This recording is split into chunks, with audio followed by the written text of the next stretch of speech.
Senator, the House GOP wants $74 billion in spending cuts. You want $500 billion. Do you think you'll be able to meet in the middle? I hope that we'll get more significant cuts. And the reason is that if we get what the Republicans are proposing in the House, it will add $3 trillion to the debt over 5 years. President Obama's plan adds more, $3.8 trillion, but it's just too much. I don't think a country can keep adding trillions of dollars of debt, and I fear the consequences if we don't act more boldly. Are you confident that your cuts could pass? Yeah, if we can get enough votes. But, we aren't quite there yet as far as having a number of people who will believe in that. See, because you have to believe philosophically that government should be smaller.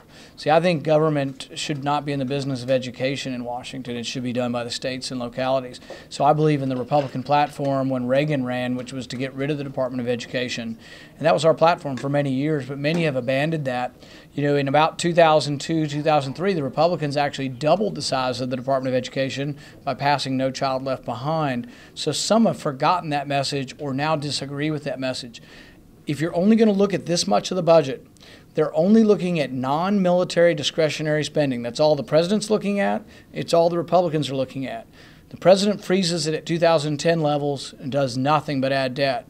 The Republicans freeze it at 2008 levels, but it still adds enormous debt. The only way you balance a budget is you have to look at the whole budget. And that's truly the compromise I told out there to mixed response, was that you have to look at military spending.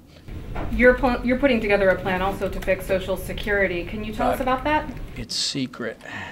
Can you give us a little insight? No, it's coming, and it's some of what I mentioned. I mean, you're going to have to change the age of eligibility, and we will do it gradually. We've always talked in the campaign and since then about changing the age of for people 55 and under, and that way people can make plans to do it. But if you ask these young people out here, do you even expect you're going to get Social Security? Most of them will tell you they don't expect to get it. And then if you ask them, well, we could preserve the system by when you're 25 now. If you have to wait till you're 70, can you live with that? If it saves the country from financial ruin, I think they'll say yes, but I think most people will say yes.